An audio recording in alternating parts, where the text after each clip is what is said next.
नमस्कार मित्रांनो, आपलं आपल्या सोलफुल लाईफ या चॅनलवर सहर्ष स्वागत आहे.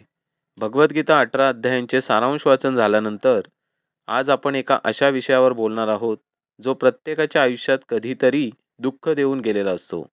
आजचा प्रश्न खूप साधा आहे. आपण प्रेम करतो, तरीही दुःख का होतं? आपण सगळं देतो, तरीही समाधान का मिळत नाही?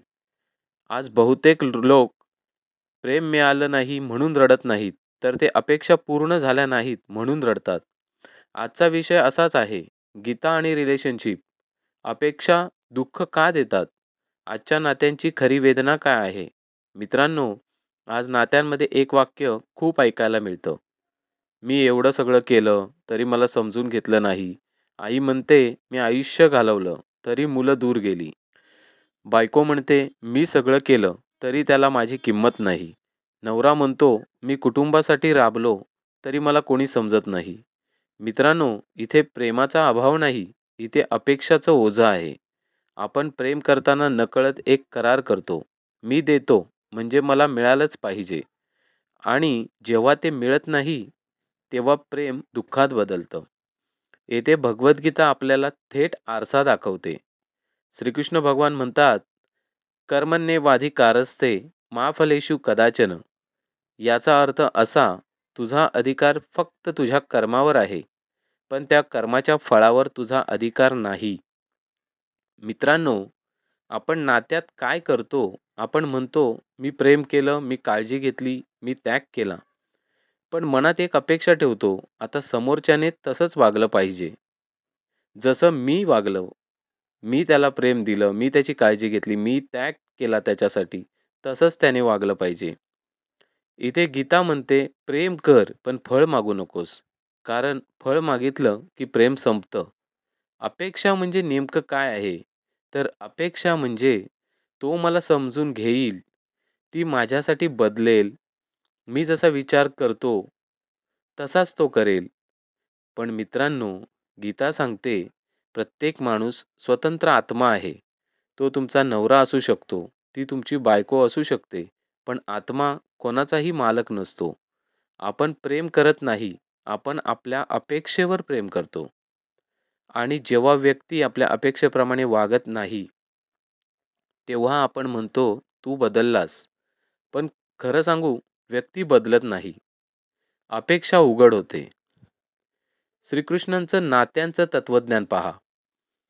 श्रीकृष्णाने कधीच कोणाला म्हटलं नाही, "तू असंच वाग, तू बदल, तू माझ्यासाठी हेच कर."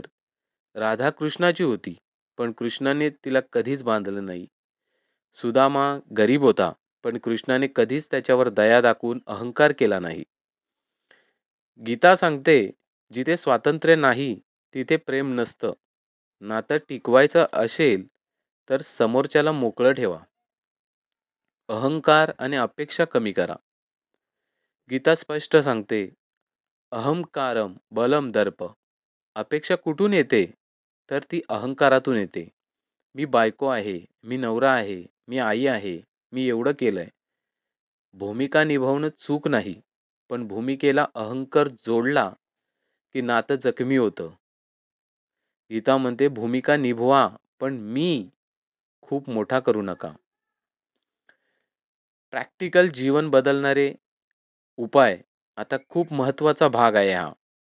आजपासून 5 बदल तुमच्यामध्ये नक्कीच करा. पहिला, अपेक्षा बोला, मनात साठवू नका. जर कोणती अपेक्षा असेल, तर ती समोरच्याला बोलून दाखवा. दुसरा बदल, समोरचा बदलेल याची वाट पाहू नका. मी कसा प्रतिसाद देतो, ते बदला. तिसरा बदल, प्रेम करा, पण स्वातंत्र्यासह करा. चौथा बदल, दुःख झालं की स्वतःला विचारा, माझी यामागे अपेक्षा काय होती? मी काय ठरवलं होतं, ज्याने मला दुःख झालं? आणि पाचवा बदल, दररोज मनात एक वाक्य ठेवा, तो किंवा ती माझी मालकी नाही. त्यांचं त्यांना स्वातंत्र्य आहे. त्यांचे ते निर्णय घेऊ शकतात. शांत आत्मचिंतन करायला शिका. आता थोडा वेळ डोळे बंद करा. शांत श्वास घ्या. आज कोणत्या नात्यात तुम्हाला दुःख आहे? त्या नात्यात तुमची अपेक्षा काय आहे? ती अपेक्षा प्रेमातून आहे की नियंत्रणातून? तर गीता म्हणते, अपेक्षा कमी झाली की प्रेम वाढतं आणि आपण जर कोणत्याही गोष्टीची अपेक्षा समोरच्याकडून ठेवली नाही, तर आपल्याला त्रास होत नाही. मित्रांनो, नातं जर टिकवायचं असेल, तर अपेक्षा कमी करा. स्वीकारायला शिका. जे आहे ते सत्य आहे आणि ते तसंच राहणार आहे. हे स्वीकारा. गीता आपल्याला तेच शिकवते. प्रेम म्हणजे मिळवणं नाही.